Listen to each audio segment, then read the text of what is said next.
what we're seeing today in Palestine and Israel, it has a long history, and it's a complex reality on many levels, from political colonial settler methodologies and ideologies, religious. There are many, many layers that have contributed to the situation today. And of course, there is the trauma layer that we will use that lens mostly today, hopefully, to address the situation. What would you see? What do you see? What is the collective trauma, individual trauma that has led us to where we are today? And there is two different situations, one in the Israel and Palestine and one here in the West, for those of us who are just witnessing what's unfolding there. And well, trauma is very much at the source of origin of this whole tragic situation. So first of all, let's just acknowledge that right now, on both sides, and when I say both sides, I don't just mean in Palestine, Israel, I also mean anybody who's taken a side on this issue, one way or the other, there's tremendous trauma. I mean, what happened on October the 7th was a traumatic event for a lot of people. Not just for the people directly affected, either by their relatives or friends, people they knew being killed or abducted, but by also the whole community that identifies with them. And it's painful, it's traumatic, and people's responses of pain and rage and even wanting revenge are totally understandable, especially when, from a certain point of view, it flows into a long history of Jews being killed. And so, from the perspective of those that identify with Israel as the state of the Jews, a state that was established to end the Jewish trauma, from that perspective, what happened on October the 7th, the largest number of Jews being killed since the Second World War, civilians, is but another horrific example of the anti-Semitic curse that has beset Jewish history. And a lot of people are experiencing it that way. And that's understandable. From a subjective perspective, I'll be talking about it from an objective perspective, which is different. But subjectively, in terms of what people feel and perceive, that's all particularly normal and understandable. The Zionist movement itself was a response to trauma. It was a response to the persecution of Jews, particularly in Eastern Europe. And most of the early Zionist leaders were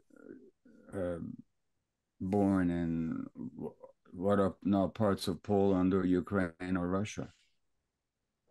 Jews whose families and whose communities had suffered these murders, pogroms. And looked at it from that perspective, October 7th was just the latest of a string of atrocities that Jews have experienced. That's understandable. On the other hand, or at the same time, you and I, Moira and Rizzio, and your film crew, we were in Palestine last year and working in the occupied territories with women tortured in Israeli jails. And as one friend of ours that told us, a woman whose neck had been broken by the Israeli army in a peaceful demonstration, she said to me, there's no post-traumatic stress disorder here because the trauma is never post. It's ongoing. So let's just acknowledge that, and of course the Palestinian trauma did not begin October the 7th, and history did not begin October the 7th. But what I'm trying to acknowledge here is that it's almost impossible to speak about this subject, to say anything about it, without somebody being hurt, somebody being triggered, somebody being offended. Now, I've been speaking on this subject for 50 years or more, I should say, since 1967. My own particular history is that I was a Jew growing up in anti-Semitic Eastern Europe who found in Zionism a salvation, an answer to my self-rejection, a source of pride, a source of commitment to creating a land for a people that has never had it. And I was completely committed to that cause. In 1967, I'm just giving my personal history here. I had to ask myself a question. This is the time of the Vietnam War, where you could watch on television as the American military systematically murdered 3 million Vietnamese peasants in the service of a cause that was based on a complete pack of lies, as became evident to the Pentagon Papers and many other revelations, and just how the whole thing was an unspeakable evil based on lies.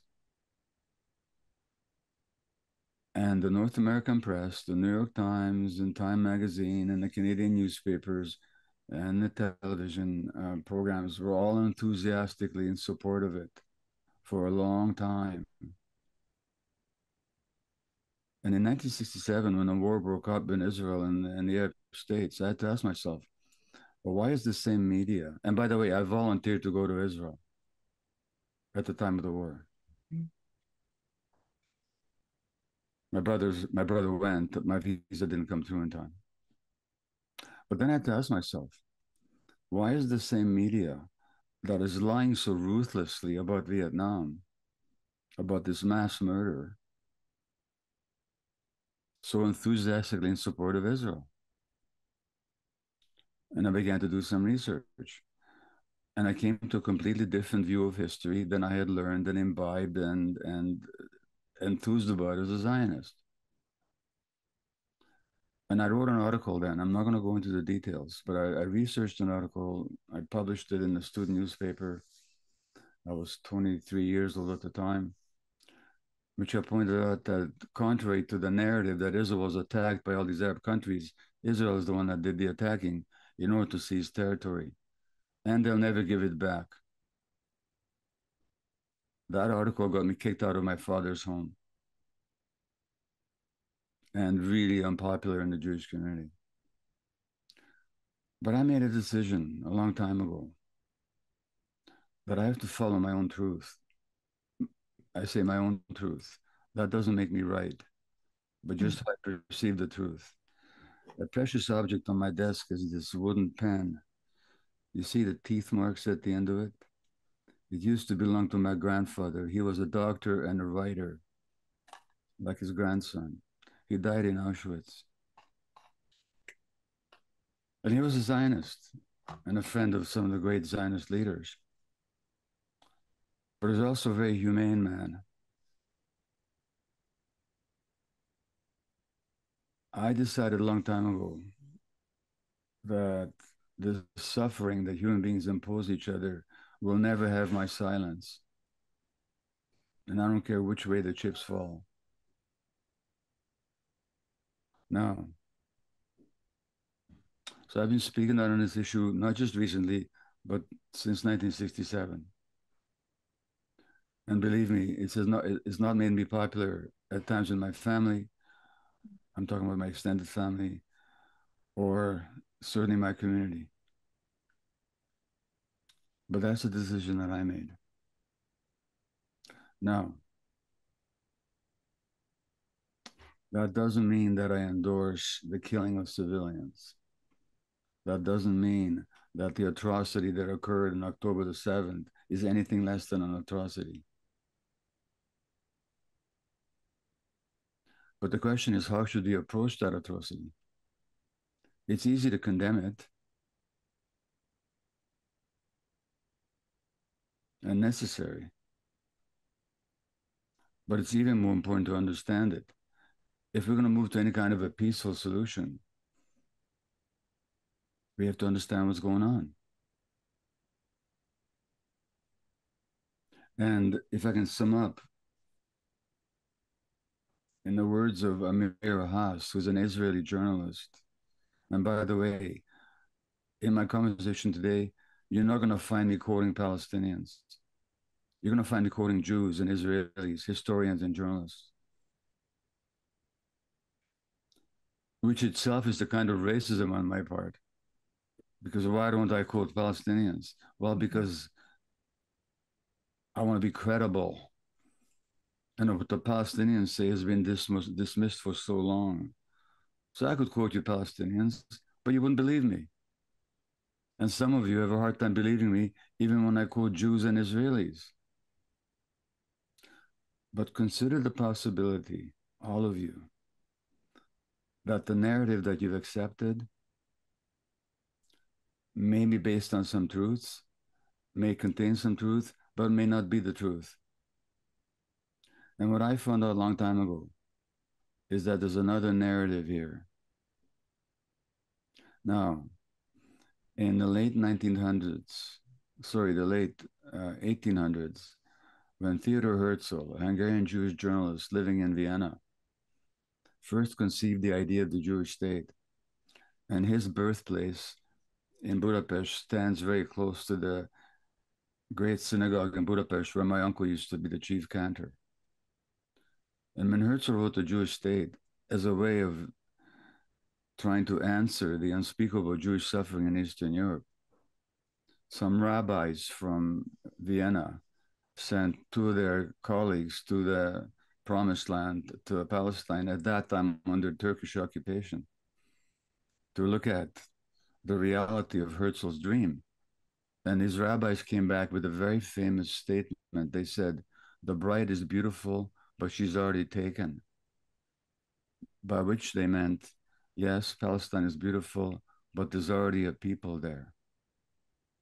And so the Zionist project, whatever validity you might think that it had in terms of Jewish history and Jewish redemption, could only be accomplished at the expense of the people that already were living in that land and had been for a long time. And that's been the dilemma. So that means that out of the Jewish trauma, a trauma had to be imposed on the local population.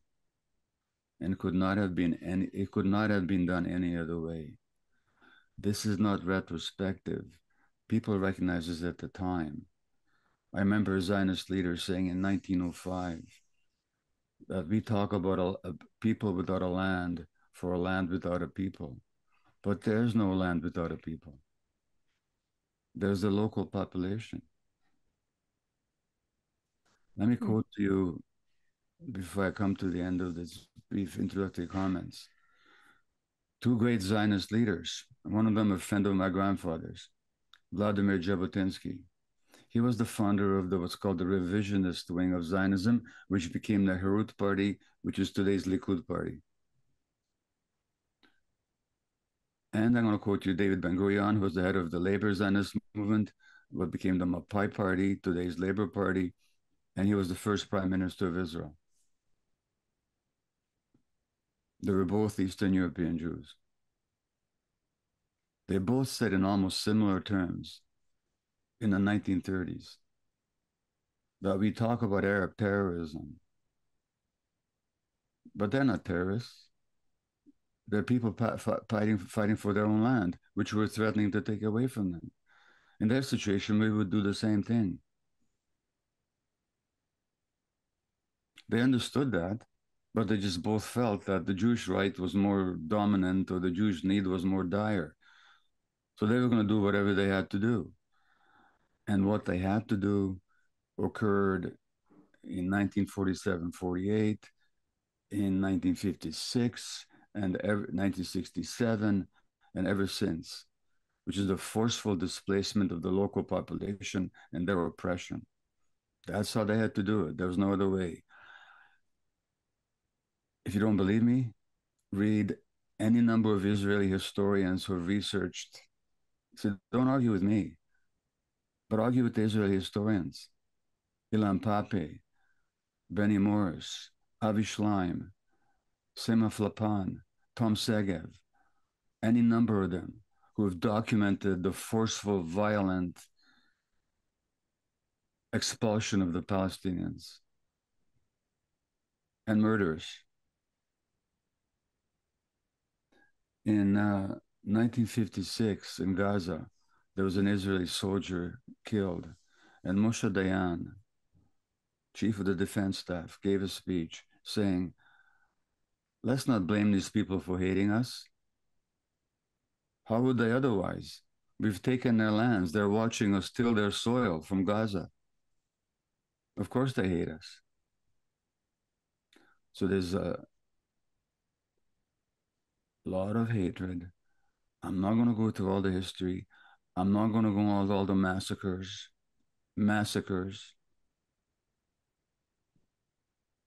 that have occurred and have been perpetrated on the Palestinians, historically not in the least questionable, all documented by Israeli sources. I'm not saying all this to take sides. I actually don't take sides. It's not that I'm pro-Palestinian. I just pro truth. I just want to present the truth the way as I understand it. Because only if we recognize what happened can we move forward.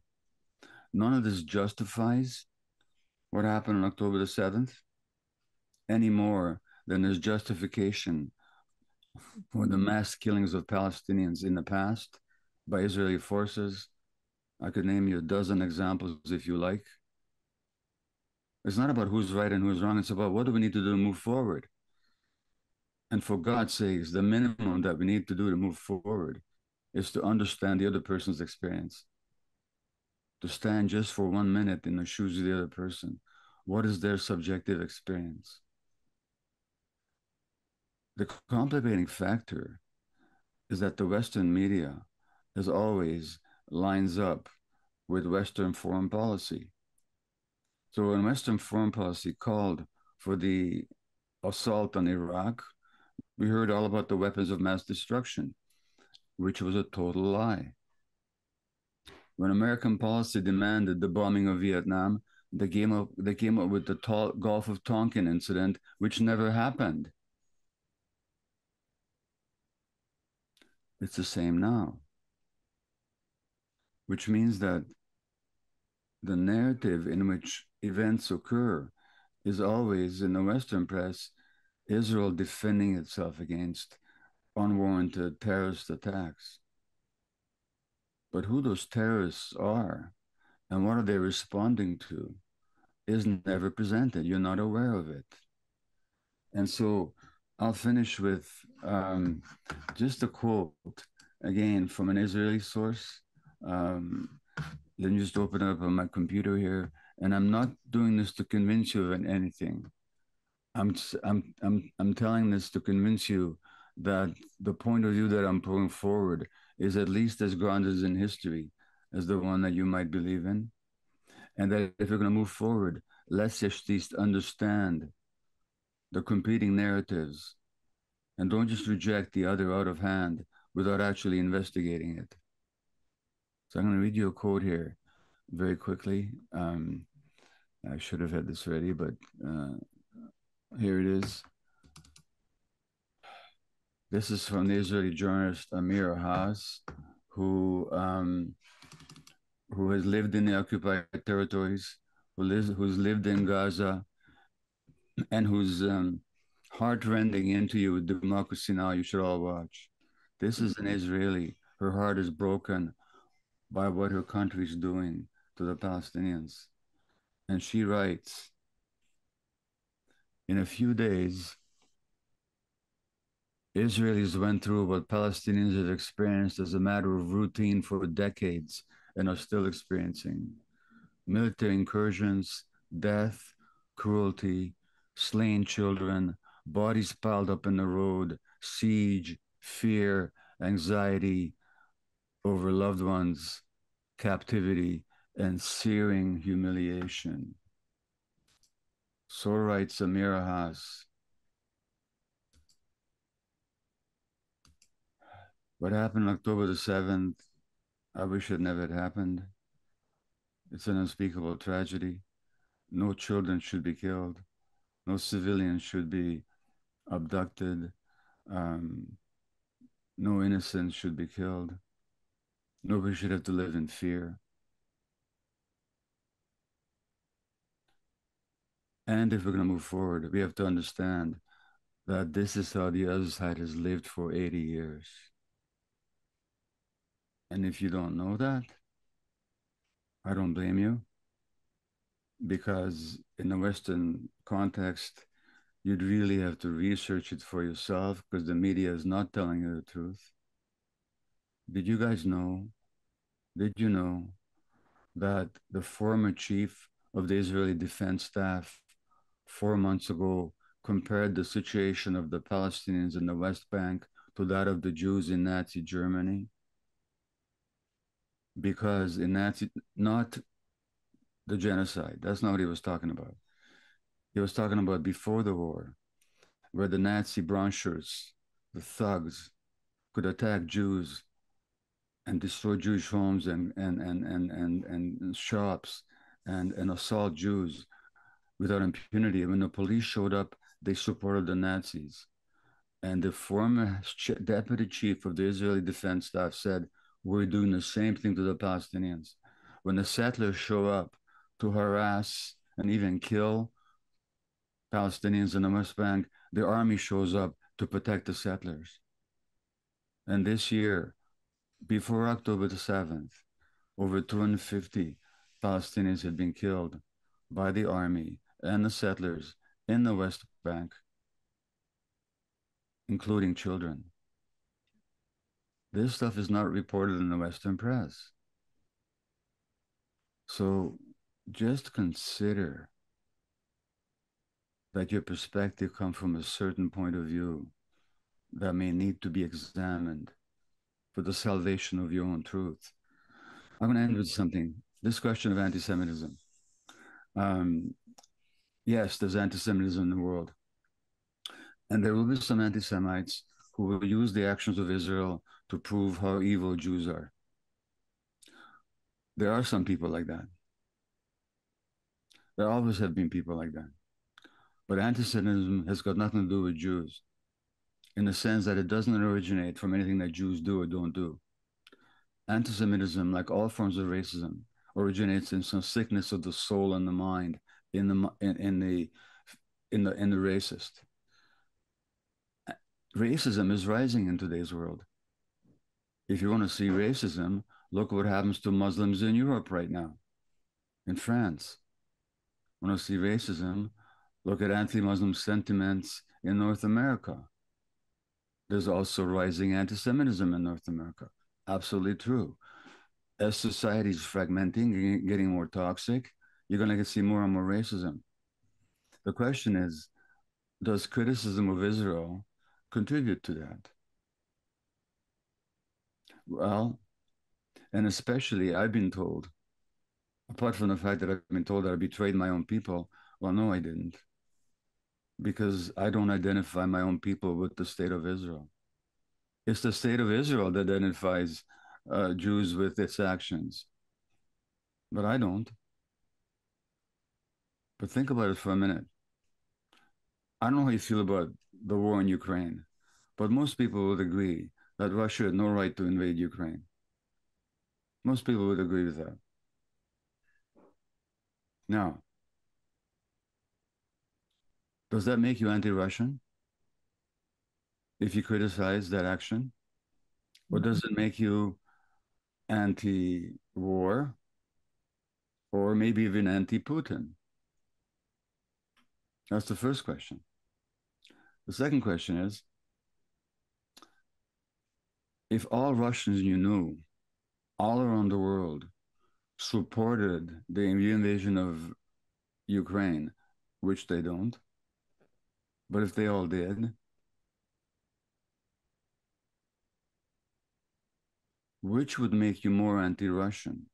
If all Russians in the world with one voice supported the invasion of Ukraine, or if you saw legitimate debate amongst Russians, and Russians, some of them escaped not to be in the army, and some of them criticized their government, and some of them denounced it.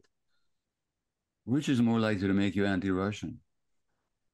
Well, for God's sakes, when Holocaust survivors, and I'm not the only one, people, there are many, stand up against what's happening in Palestine, against the actions of the Israeli government, When Jews got arrested in New York for protesting the war, when Jews got arrested in Jerusalem for protesting the war, when Emir Haas, when Ilan Pappé, when Gideon Levy, when other Israelis speak out against the oppression of Palestinians, is that going to increase anti-Semitism?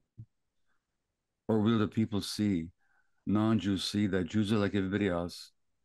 There's differences of opinion, but you can't pin the actions of a government on a whole people. Now, which is more likely to support anti-Semitism? Jewish silence, right or wrong, or Jewish speaking out, right or wrong? So this argument that criticizing Israel, especially by Jews, foments anti-Semitism, I mean, it's just so illogical, it's barely even worth talking about, in my view. Look, I'll stop here. This is a Q&A. That was my introduction. I want you to know where I was coming from, but I'm not coming from support for Hamas. I'm not coming from support for the Palestinian Authority. But one of them is a fundamentalist organization. I also don't single it out for special criticism. It is no more murderous than the IDF has been over the decades, and I can prove that to you. It is no more murderous. I don't support the Palestinian Authority. It's a corrupt organization that has long betrayed its own people. The question we have to ask is, what gives rise to such desperation and such hatred? And how can we move forward in the future? Because Hamas was nothing until quite recently. It was nothing. Did you know that it was the Israeli government that supported Hamas in the beginning as an antidote to the PLO? That's just a historical fact. Actually, there is a quote from Aaron Cohen, a former Israeli religious affair official in Gaza, who says, Hamas, to my great regret, is Israel's creation. So that's been... Yeah. So what feeds the hatred and desperation? See, after the Oslo Accords in 1999, where briefly the Palestinians falsely, they were sold a bill of goods.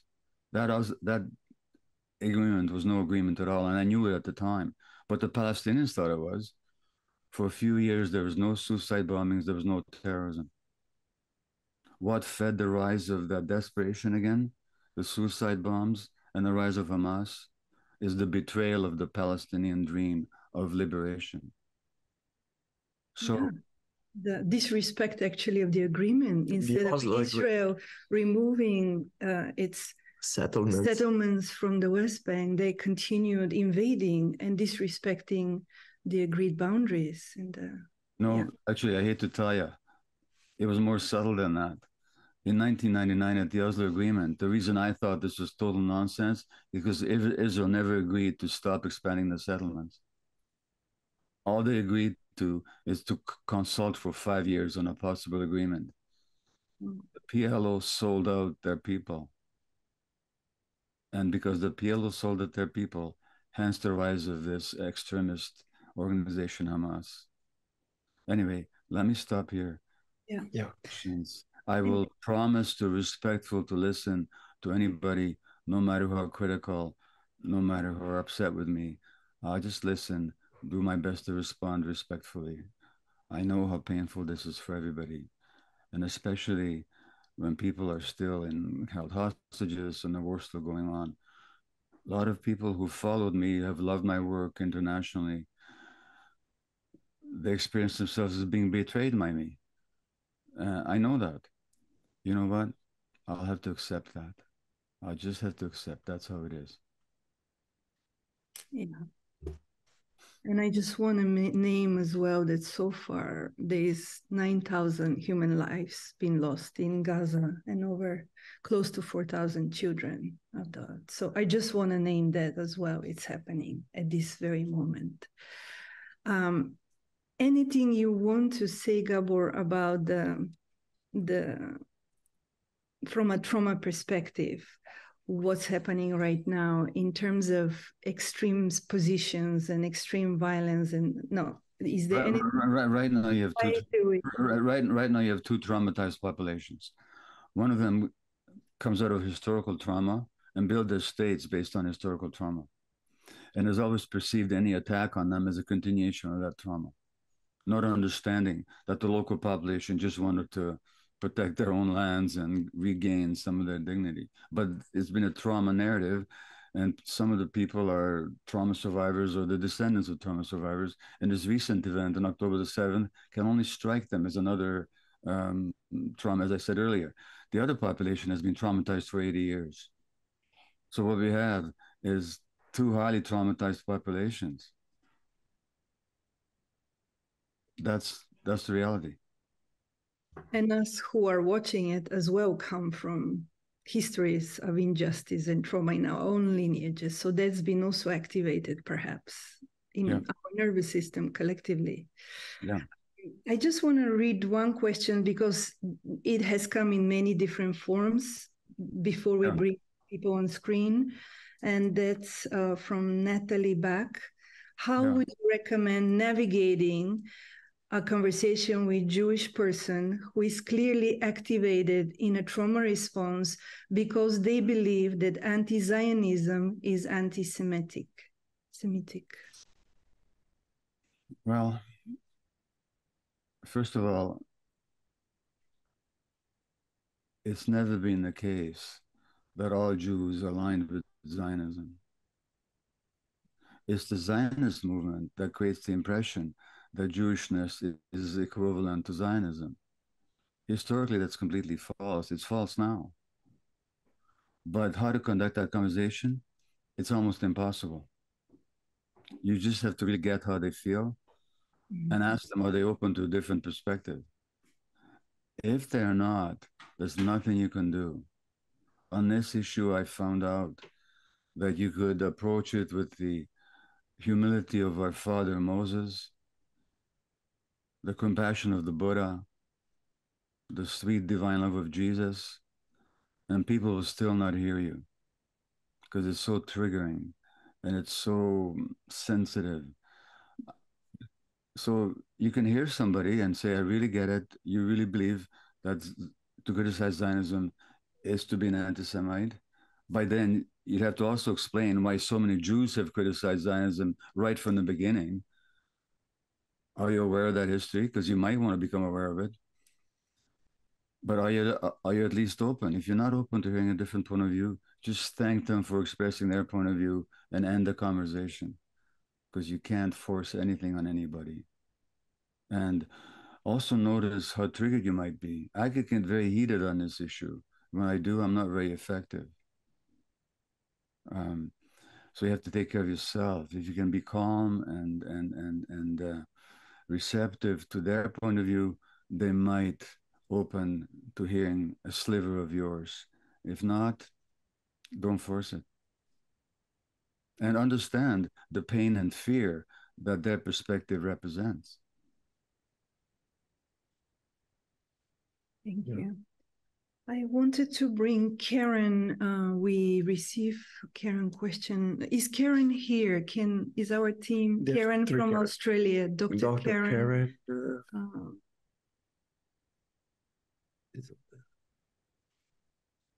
No, she's not. Sarah, is Karen there? No, I don't see Karen, unfortunately. No. Okay. Okay, well, you want to read her question or not? Shall we read the question? Yes. Yeah. Sure. No, I don't. On page 3. I don't. Okay, here is the question. Okay. Yes. I'm beyond devastated and crying painful tear reading your words.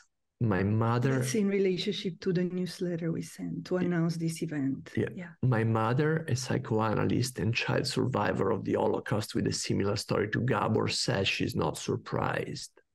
Hatred and its internalization runs deeply.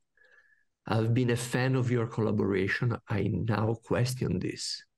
You have had the opportunity to bring us together in shared humanity. You have instead caused further drama, division, and despair. It is not difficult to unequivocally stand against barbarity. It is harder to bring something helpful and more mature to the table. I was eagerly awaiting your response, and you have failed. I cry for all of the babies, children, teenagers, women, and men who are being hurt, and worse, both in Israel and in Gaza. It is solely the fault of Hamas and their supporters. Your words lead me to feel unsafe in this space. I know I'm not alone. I would value, but do not expect a response. Okay. Well, first of all, is it Karen? Yeah. Karen. I'm sorry you're not here to listen. I completely understand how you feel. I've had that same response from many. Many of my students that have followed my work feel completely confused. I get it. I had a decision to make, Karen. Do I stay silent? Do I speak my truth? I made the decision to speak my truth. You don't have to agree with my truth, but it's my truth. That's the first point. And I'm very sorry that this rift between us. 1 second, Karen is actually here. I want to bring her on. All right. Hi. If Karen, if you're here, is there anything else you want to add to your question before I continue with my answer? Sure. Thank you for the opportunity. Of course. Please go ahead. I appreciate your explanation and your comments, and I absolutely understand where you're coming from, and I respect that. I don't feel that it's the time to have this conversation yet. I don't think we are safe, and I don't think that the world is safe, and I think that there is a time for these kinds of conversations when our hostages have been returned and when the situation has settled down. And I think you're in a position to offer something to the conversation at a bigger level than this. And I'd love to hear what you can offer. We've been counseling people for years about trauma. We understand about safety, and we need to be safe and stable first before we can have these conversations. Okay, may I respond? Please. Thank you. If I was simply a healer, I would say yes. Let's wait.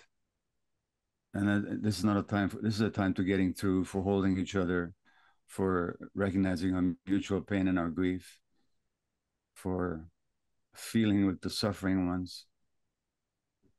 But this is not a time for a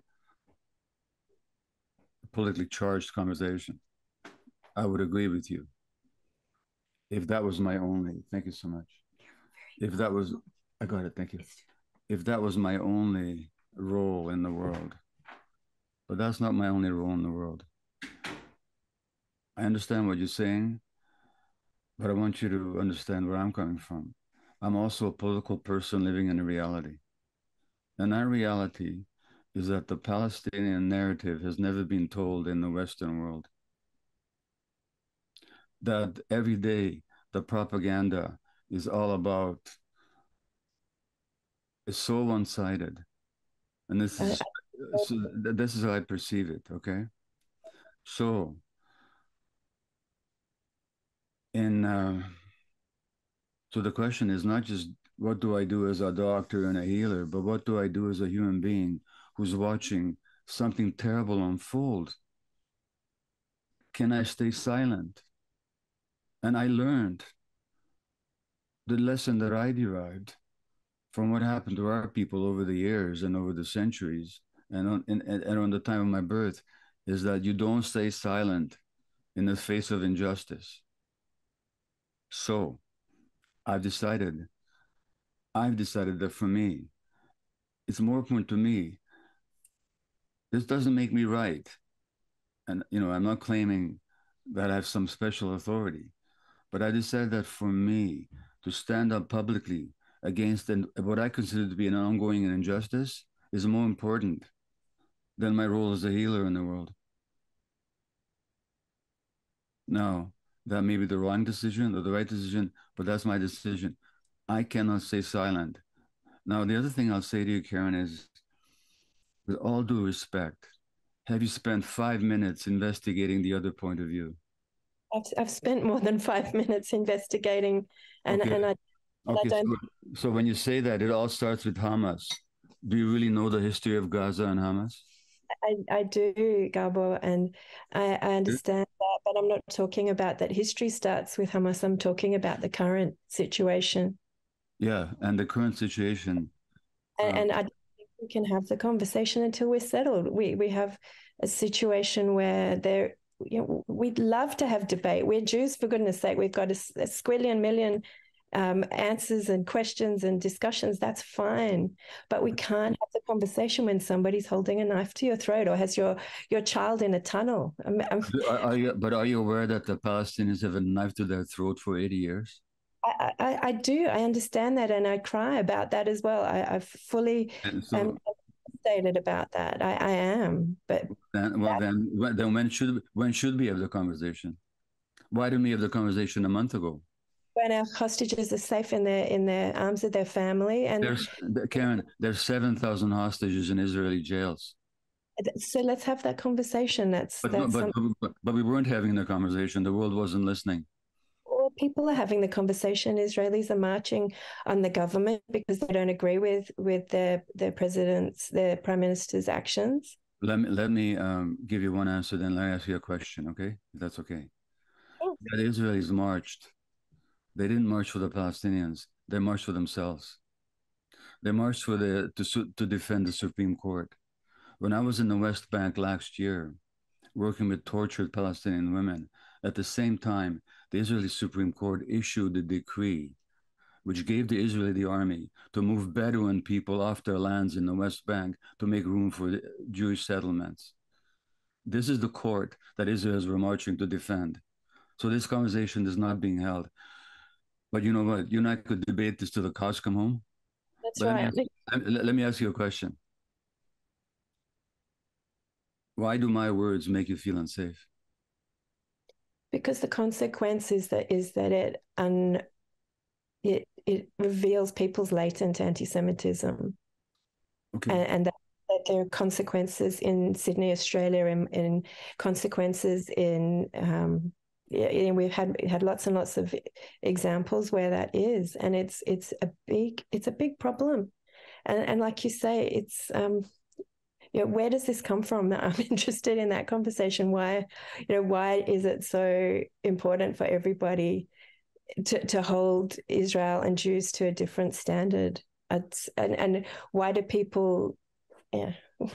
Why does that happen? I appreciate what you're saying about Ukraine and Russia. I do understand that, but then people don't go and attack people in other countries about what's happening. So it's somehow something bigger.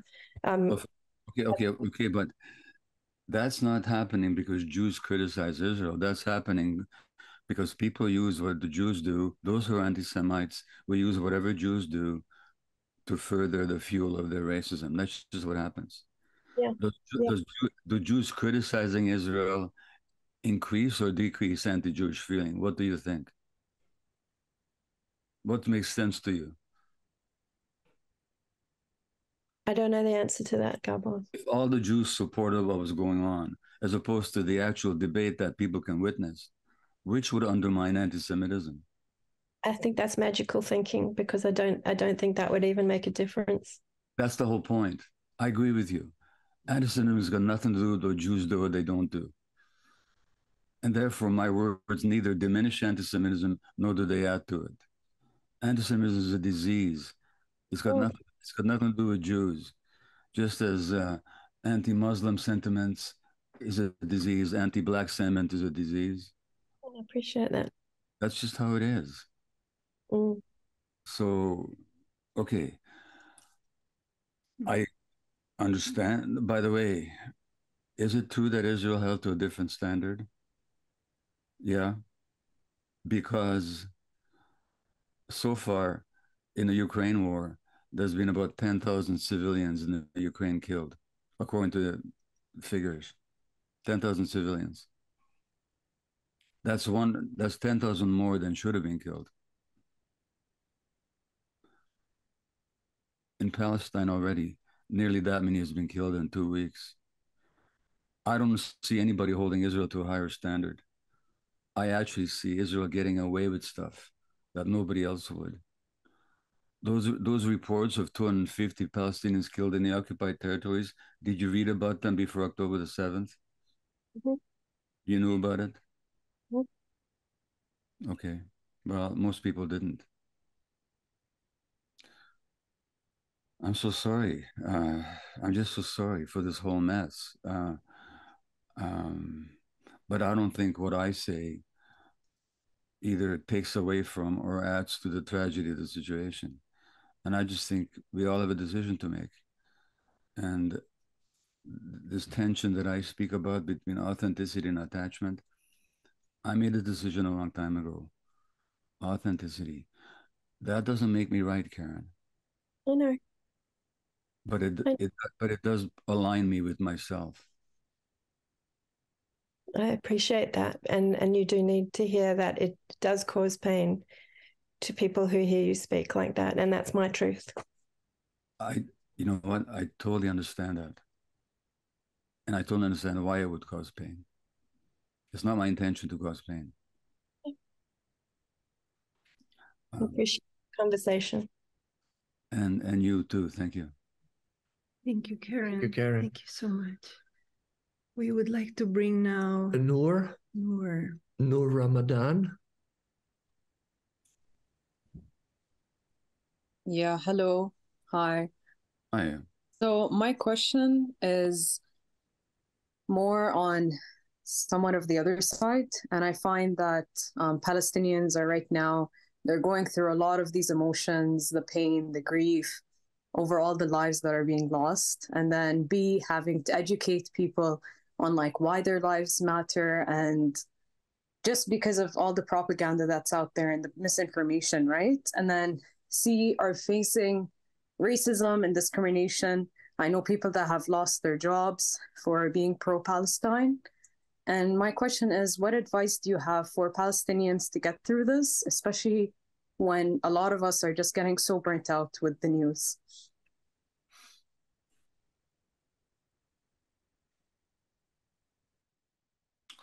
Well, look, in the darkest days of Jewish history, how did people get through? They get through community, through family, through their faith,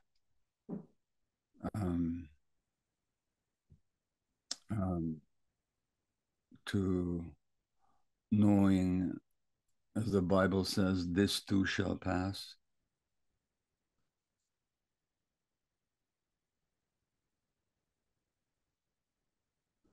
To knowing that, I mean, the Palestinians, if anybody knows the history, have been traumatized at least since 1947, but even before. Because in 1936, there was an Arab revolt against the British control of Palestine, which the British put down with brutal force. So that this has been going on for a long time. And you've been through many horrible events. The Nakba,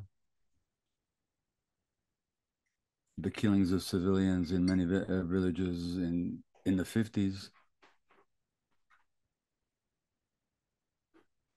the 67 war, the expulsions and the population transfer that happened in 67, the occupation, the repeated bombings of Gaza, killing hundreds of children and many others.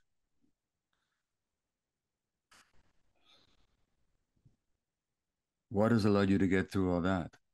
Let me ask you, what has allowed you to get through all that?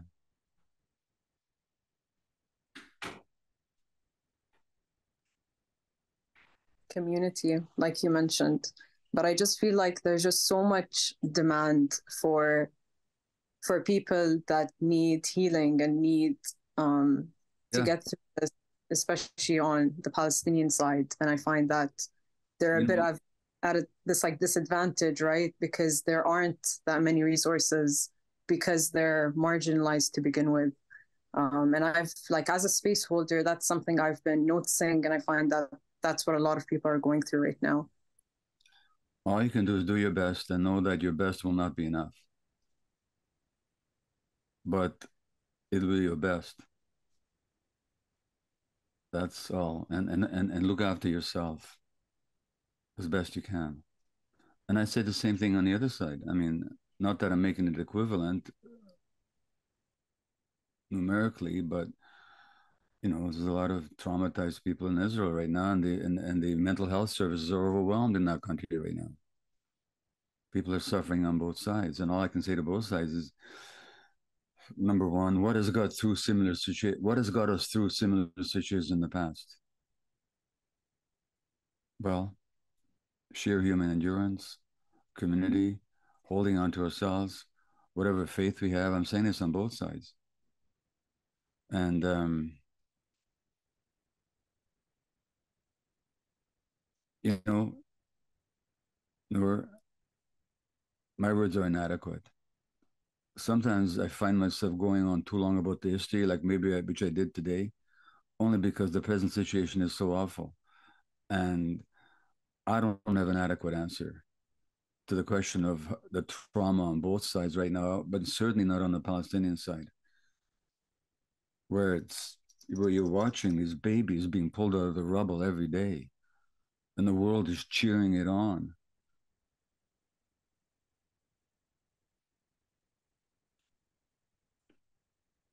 I can only say that I feel so terrible about it. And a lot of good people feel terrible about it. And I know even people on this call who don't agree with my politics will feel terrible about it. So you're not alone. And you will get through it. You've been through Sabah Shatila. You've been through Deir Yassin. You'll get through this one as well. And you'll suffer a lot. I'm sorry, I wish I could tell you something more positive and cheerful to you. Where does that leave you? I guess just feeling like I'm not alone. Yeah. Thank you. Okay, thank you. Thank you, Noor. Alicia, are you here? And I'm trying. Maybe we can read the question. I can read the question directly. Yeah. After our Reform Temple sent out a request for donation that would go directly to Israeli soldiers who supposedly need things like socks, I emailed our rabbi and asked if we could send out an email with alternative org to donate, like Jewish Voices for Peace. She replies saying absolutely not, that she stands with Israeli and not for what is, and she stands for what is right and not wrong, with not even a mention of Palestinian suffering. That's Alicia here. Yeah. I'm at loss on how to reply to her. How should I respond? Alicia, you want to add a brief word on this? Can you hear me? Yes. Yeah. I'm a little shaking right now. Gabor, you have been a huge influence on me. I am a medical anthropologist, and I have been a university lecturer, and I have definitely shared your work with a lot of people. So thank you. Like I wrote in my question, I have found myself wishing I had a better community, meaning that I recently moved to a new place, and I found a place in the Jewish community here, and that was very nice. I've never really been part of a Jewish community before in that way, like in relationship to a temple. And so when that email came out from the board president of the temple, this Reform temple that I thought was very progressive, I had to reply because I just had to get it off my chest that maybe we should offer an alternative to that perspective, and to not leave people feeling like I feel like I'm not a part of that community anymore because I very much disagree. So I haven't replied to the rabbi. I have resigned as a Sunday school teacher because I can't participate. I hear you. I don't have an answer for you. It's how it is. And it's what I talk about, the tension between attachment or authenticity. Meaning, do I want to belong or do I want to be authentic to myself? Ideally, you could be both. Ideally, you could speak your truth. A young community might say to you, we don't agree with you, our sister, but welcome. But many people are incapable of saying that. Because as soon as you speak out, you're a traitor. Yes. And you're supporting Hamas and all this. Yes. So then you've made a choice for authenticity. And what I say to people is, you're going to have pain one way or the other. If you suppress your truth, you're going to have pain. If you express your truth, you're going to have pain. Which pain would you rather have? That's the only choice you have.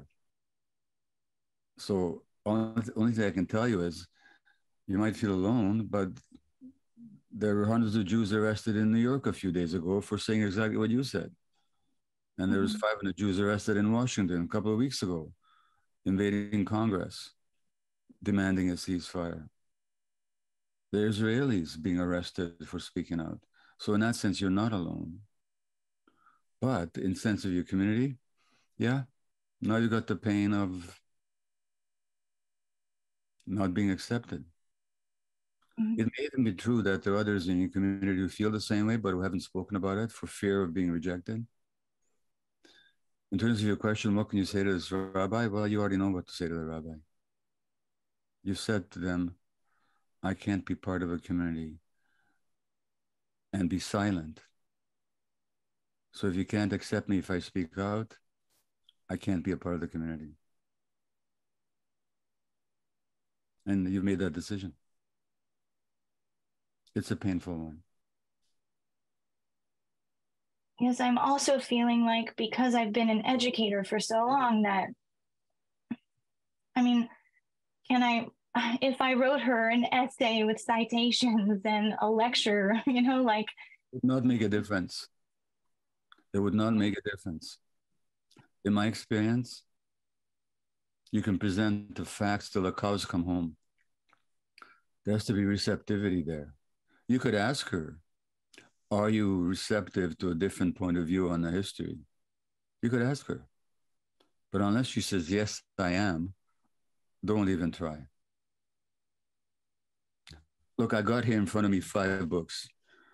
This is Norman Finkelstein, Jewish scholar, Gaza, an inquest into its martyrdom, 2018. I got a book called Ilan Pappé, Jewish History and Israeli, A History of Modern Palestine.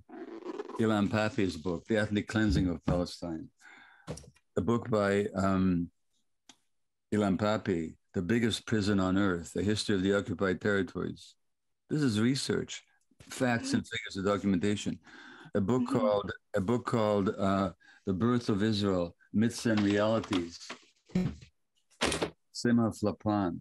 Sima Flapan was a lifelong Zionist, a kibbutz member, and the director of the Arab Affairs Department of the Mapam Party. And he wrote a book back in the 70s called The Myths of Israel, Myths and Realities, in which he, 1987, in which he refutes all the mythology around Israel was created. This is a Zionist and a Jew and a lifelong kibbutz member.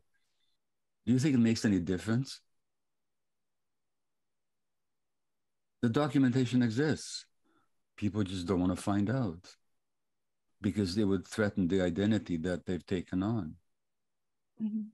And people have a heart, and they might create conflict between them and their communities. So it's not what we know, it's what we could know if we wanted to find out. No, maybe all these historians are totally wrong. Maybe they're all wrong. I mean, I don't think so. But let me put it this way. When I speak with my Zionist colleagues, or I don't have Zionist colleagues anymore, people who present that point of view, I know everything they're going to say. I know every fact they're going to bring up because I used to believe the same thing. I was totally inside it. They have no idea what I'm talking about. They won't even look at this stuff. It's too painful. They won't read Amir Haas. They don't want to read Gideon Levy. They don't want to read B'Tselem. They don't want to know. It's too painful. And you're going to have to accept that. So I wouldn't waste a whole lot of intellectual energy in some thesis. The information is there. But you could ask, are you at all open to a different point of view? Yes or no? Okay. Thank you. Yeah. Thank you, Alicia. Sana. Yes, hello. Hi, Dr. Gabor. Thank you for all of your work and thank you for your bravery in speaking up. I'm going to make just some brief comments. I'd like to lend my voice as a Palestinian with the privilege of being American, with the privilege of being able to actually live in Palestine as a citizen, and also get your thoughts on what I think might be a helpful analogy. Okay. I was born the year that the Berlin Wall fell. I learned about the tragedies of the Holocaust and anti-Semitism and deeply hate them. I attended my first protest in 2001 in the Intifada. I remember Srebrenica and I remember Rwanda. I suffered through the anti-Arab hatred following the tragic events of 9/11. I have dedicated my life, or part of my life, to social justice, and I visited Gaza in 2010. I met with families, I met with children. This was 1 year after Israel's assault on Gaza in 2008, Operation Cast Lead. And I bore witness to the destruction. And just thinking back 13 years later, the children that I met who were around 8, 9, 10, 13 years and their lives have not changed. The denial of their humanity and their rights has not changed. I witnessed that, and I can only imagine if those children are alive today. I can only imagine what they're experiencing. Somatic therapy helped me a lot to be able to deal with all of the traumas that I have witnessed. And I think, or my idea is that the way that we have our individual nervous systems, I also believe that we kind of have community and collective nervous systems because we serve to either regulate or deregulate one another, to build safety, to remind each other of safety. And I personally view our collective nervous system as being one that is in serious disarray, serious dysregulation. I see racism, white supremacy, discrimination as viruses which threaten our collective safety. And I recognize that all of us actually are experiencing shock, vicarious trauma, because the world is a traumatizing place. And it may lead many people to deny truth, to submit to the beliefs that they were told when they were children, which make them not lean into authenticity and not consider changing their opinion when they hear other facts. So I understand that so many of us are in shock and in freeze, but I want to understand how we can move from that to action, to be able to make the world better, to make the world safer, to witness something like this happening and be able to act and not just stay in freeze. But I don't know what the action would be following freeze, right? You have fight, flight, fawn. So can we fight? Can we, what can we fight for, right? To preserve the safety of our world, of our communities. Okay. Well, thank you. Let me lean into what little Buddhism I understand and also my own experience. So to Karen and to others on this call, I'll freely admit and even apologize for the fact that sometimes when I've spoken on this subject, there's been too much heat in my voice. Not just the content I'll stand by, but sometimes I've come across is with an emotionality that I hadn't taken responsibility for. And so it's not just the content of what I say, which is eminently reasonable and factually provable 10,000 times over, but the tone in which I sometimes speak can be hurtful to people. And I've done that on this issue. So when Karen says that it's painful to listen to me, well, if I spoke with absolute equanimity but I just spoke to facts, it would still be painful to some people for the reasons that you mentioned. But what I learned from Buddhism is that you got to take care of the internal space.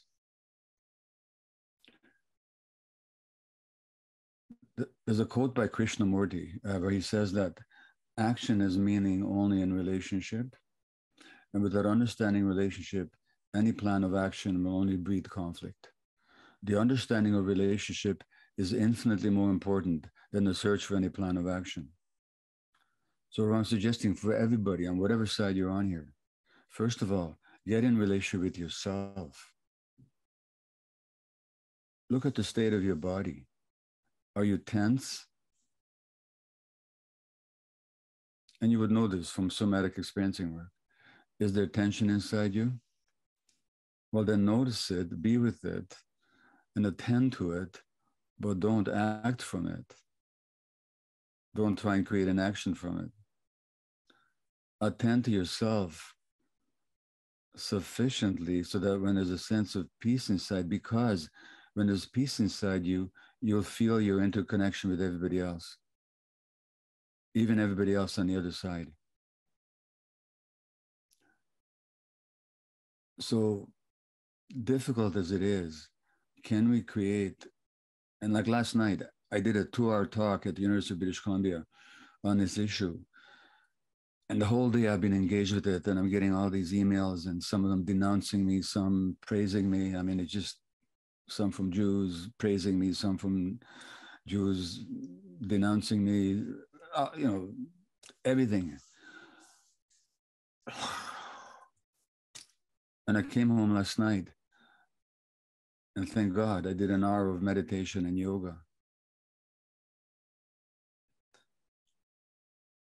So take care of your internal space. Don't worry about the plan of action. Take care of the internal space, and then get in relationship with yourself and your common humanity. The action will then arise from that relationship.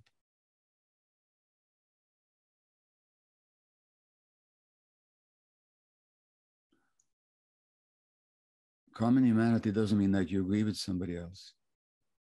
It just means that you get their experience. I mean, let me ask you a practical question. When I was talking to Karen, were you able to get her pain? No? Not to agree with it, were you able to get it? I can't talk. Oh, yeah, I'm sorry. I did. I do. I've studied. It's, okay. Of course. Well, that's something. Okay. And I hope that Karen, if she's still listening, can get your pain. So let's just see the interconnections, and let's just create that internal space that action will arise from. That's the best I can tell you. Thank you. Thank you. Thank you, Doctor. Thank you, Sana. We want to bring Ray Habile. There we go. Hi. Hi, Gabor. So grateful for this opportunity, and thank you to the SAND team for bringing us together in this space. I, as a Jewish American and a Kohenet, a clergy person, and someone who was raised with Israeli family, it's been a journey of unlearning for me, and one of understanding and having feelings of betrayal and anger, and how could I not see this? And like Sana, I was in Gaza 13 years ago and have been having sleepless nights thinking about our friends there, wondering, are they alive? Are their children alive? It's a terrifying time, of course, also for my Israeli family who have loved ones in hostage. And I wanted to use my voice to center the voices of those who are maybe most impacted in this moment, and highlight a question that I saw in the Q&A from someone, anonymous person who's in the West Bank. Salam alaikum to that person, who writes, most resources I know and see are for people who have experienced trauma that has passed. I'm looking for suggestions and resources for my friends, students, and neighbors that we might support each other while we are experiencing this weeks-long persistent stress, along with multiple and compounded traumas that most people already live with here. in the midst of experiencing it. So I wondered if you might speak to that for our Palestinian kin who are dealing with that, and any of us anywhere in the world really who are not just dealing with a post-traumatic stress, but are dealing with a real live physical threat of safety in this moment. And a kind of secondary to that, if you might help us disentangle when we feel unsafe, how do we recognize whether we are legitimately unsafe or having a trauma response, for particularly those of us in the US? And if I might add just one last piece is, sometimes I feel we get lost in these both sides and trauma and religions and all these things, and that can cloud us from seeing the content of what is happening around the United States role and the huge win in this moment for arms manufacturers, for guns, for an economy that's based on violence and death. How can we kind of rise above the internal tribal traumas to understand a much larger economic picture, which is where your work on addiction and trauma and industrialization has been so illuminating for me, to see that bigger social construct that we're living inside of. Thank you. Yeah. As to the last question, let's just face reality here, no matter which side you're on. You know something? Israel is peanuts. The Palestinians are peanuts.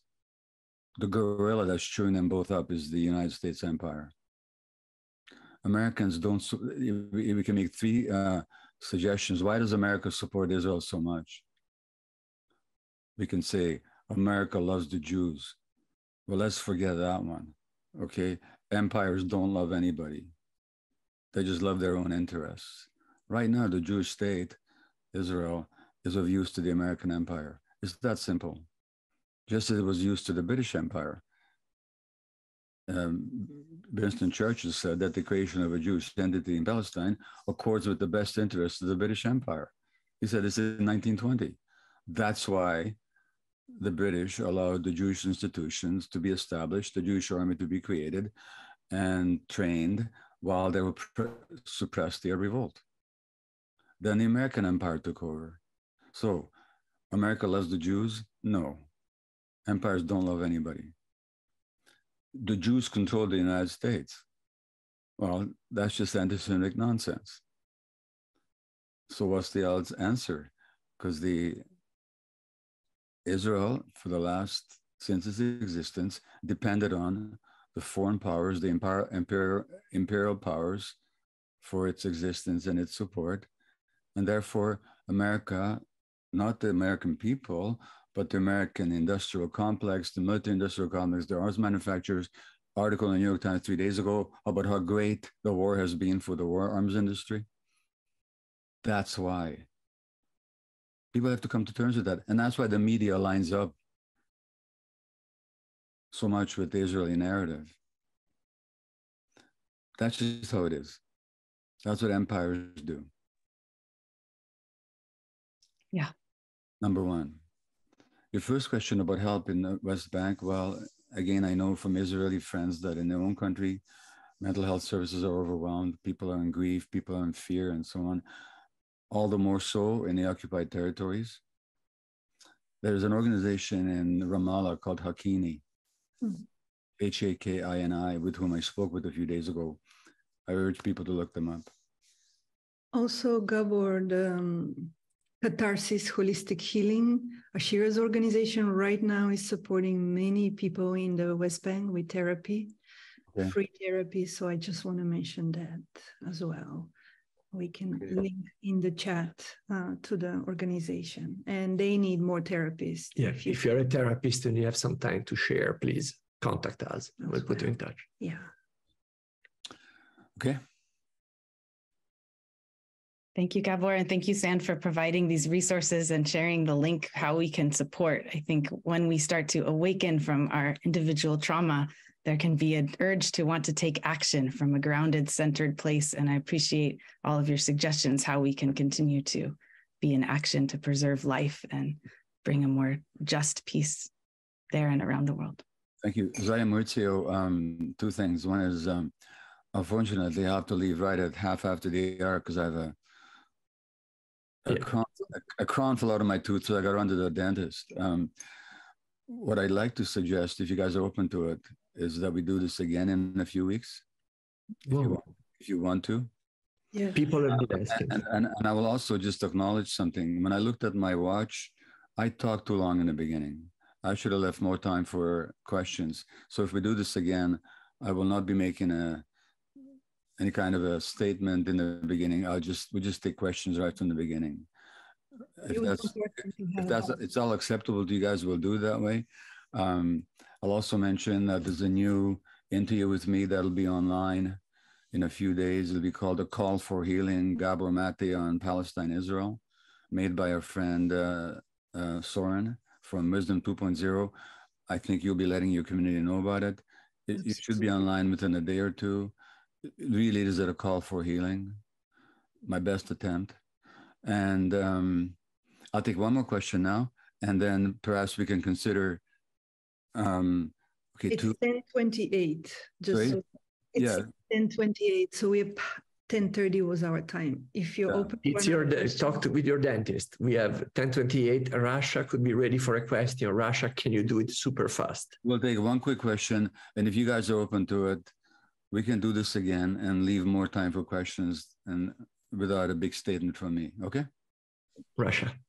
Yeah, thank you so much for everything that you're sharing, Gabor. My question is, as somebody that's kind of dedicated to healing, that is sitting in this presence right now, I'm feeling so much fragmentation within myself.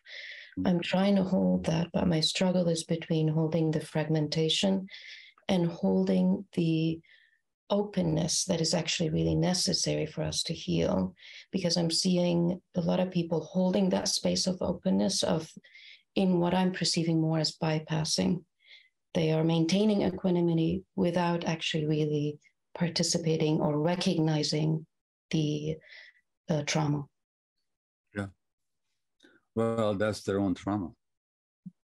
That doesn't allow them to get in touch with the actual pain that's there, so that Om Shanti, spiritual bypass, is a nice way not to experience. And spiritual bypass is a huge problem.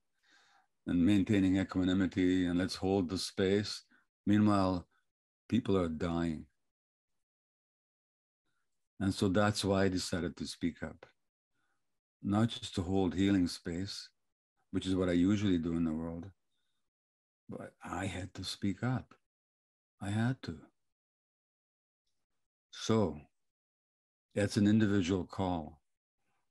But when you're in this, holding this space, just be aware of what you're excluding. And as to your own fragmentation, spend time with it curiously. Don't put pressure on yourself. Just sit with your fragmentation and be curious about it. What is it about for you? And through that curiosity, you'll find the wholeness. I really wish I could spend more time with you all, Zaya Mauricio, and everybody who spoke or didn't speak, put the hand up. I'm sorry we didn't get to you all. I wouldn't say I'm happy to do this again, but if it's necessary, we'll do this again. And that'll be up to Zaya and Mauricio and their wonderful organization. Thank you all. I'm off to the dentist. Thank you so much, Gabor. Really appreciate you being with us today. We'll continue.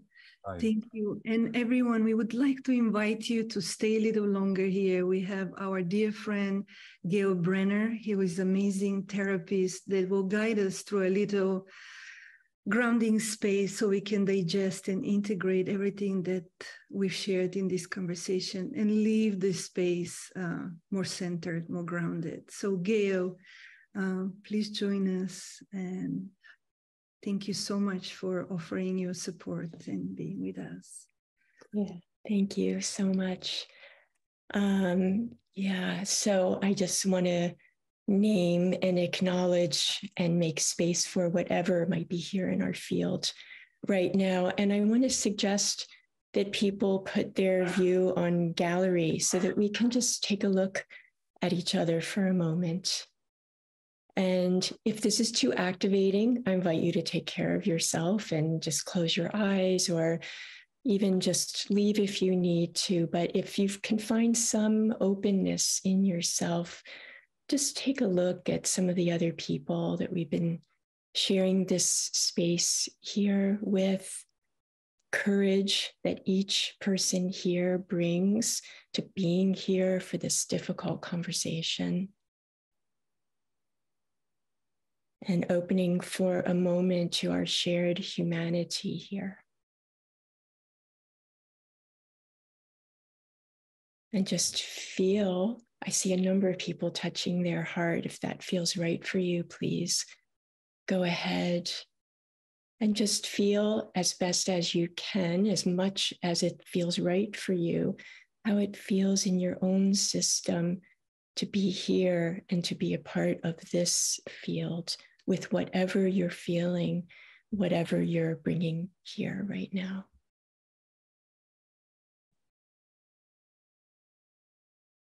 Tenderness, grief, sorrow, your own trauma being activated. The feeling that arises when you consider what's happening in the world and between Israel and Palestine. Just taking a moment, just as much as it's available for you, to make space for what you're feeling, for what you're bringing here. Because it matters. How you feel matters.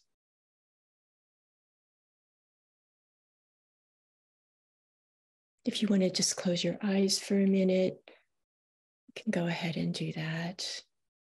If it feels right to take a breath, just do something very simple, which is to feel how the breath is moving in the body.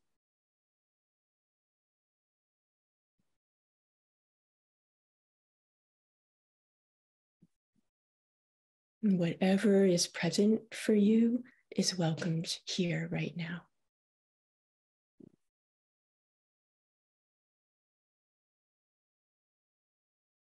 And notice maybe how it feels in your body. What's alive in your body right now. And if something is activated, just as best as you can, just bring a little love, a little care, self-care to the beating heart, to the tension, contraction in your belly.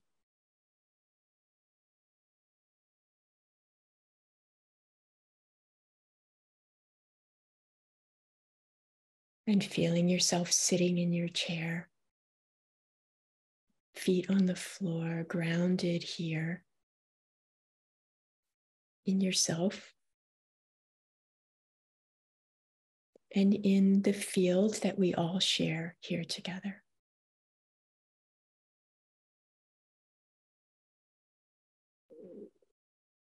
Honoring yourself for whatever is alive in you.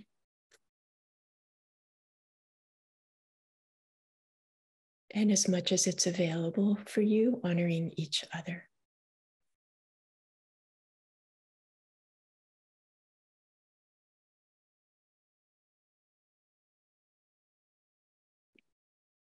So in a moment, our meeting here will end, and just reflecting what it is that you'd like to take away from here, what you need to leave here.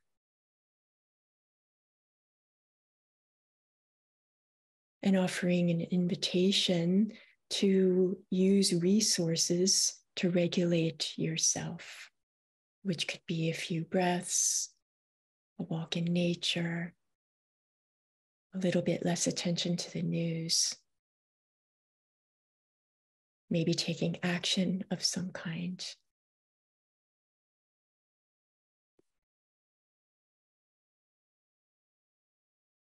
So as much as we care about what's happening with other people in the world and around us, also including ourselves in this possibility for self-care.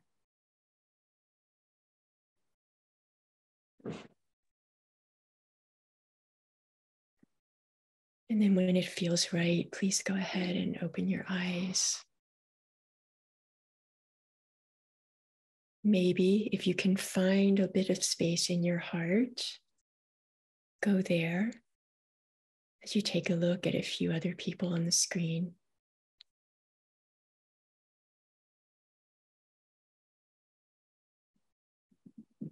And again, as much as it's available, meaning not pushing yourself or forcing yourself to feel a certain way, but if you can, even just a little bit, opening to our shared humanity here. In this actually amazing space that sand creates here. To talk about the hard things, to not shy away, and to make space for whatever we're feeling.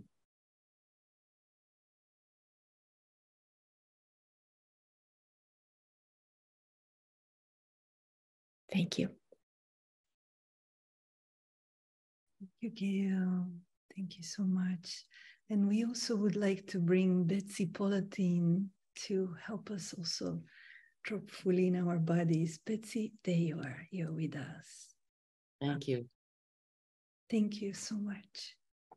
Yes, thank you. Thank you, Gail. That was lovely and very helpful. So acknowledging the anxiety, the pain, the sadness, our breath does get affected. So as we're doing and watching the movement of your breath, what moves, what doesn't move? Where does your breath hit a wall? And just notice that as the air comes in and goes out, there are shape changes inside. And there's a rippling of that movement. Breath comes in, it touches, and it touches the next thing and the next thing. So what we're doing, we're making a bit more room inside to hold whatever is there, to take the edge off. So it's really important that we make it clear, and I know Gail said this also, we're not getting rid of anything.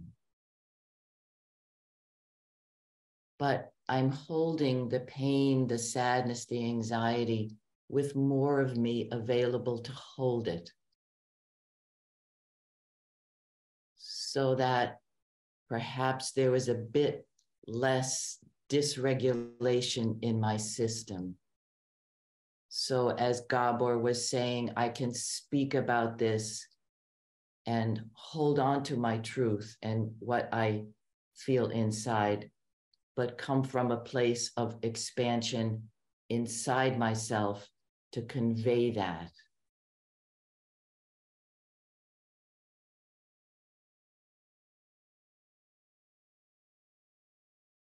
So I would leave you with that. Thank you.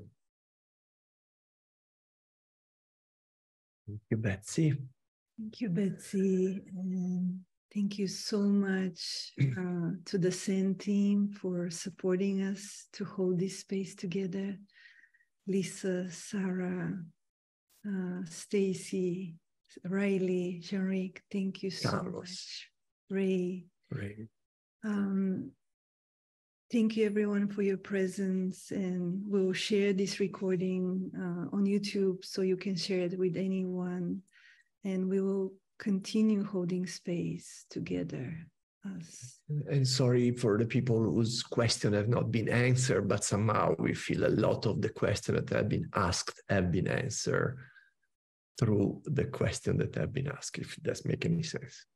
And so thank you. Tomorrow we're starting also, how timely, a webinar with Gail Brenner tomorrow morning. So with 4 sessions, working with trauma regulations, being in relationships. So please join us if you have time. we have in the chat the information for the event starting tomorrow morning.